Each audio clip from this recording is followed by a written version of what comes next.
How does a group with no standing army hold the greatest empires of the medieval world hostage for 2 centuries?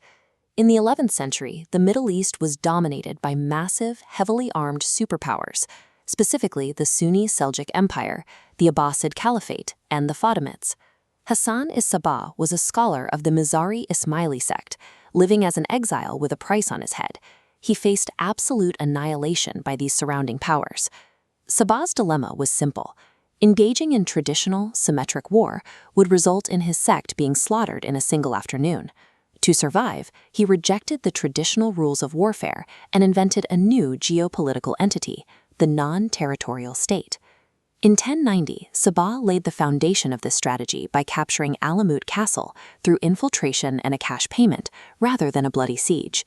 Alamut sits on a sheer rock face, accessible by only a single narrow path. This geography neutralized the numerical advantage of any invading army.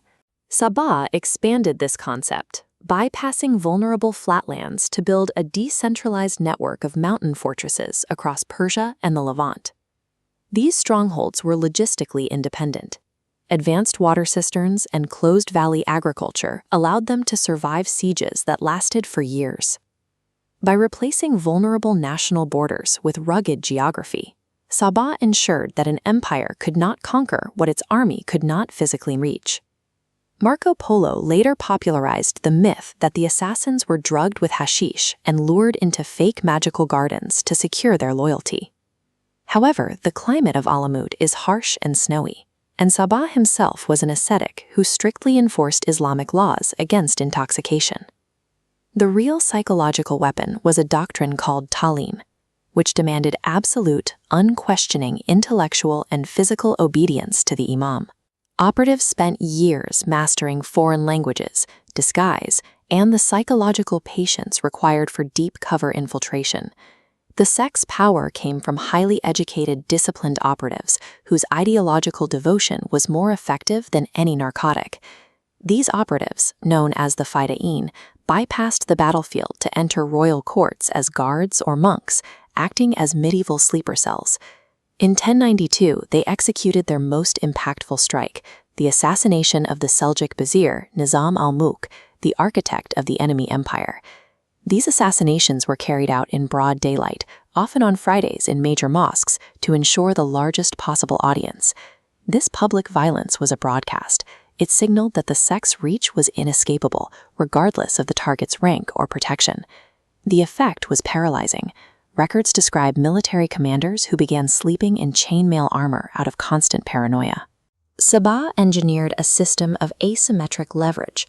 He proved that a state does not need to defeat a 100,000-man army as long as it can paralyze the single man commanding it.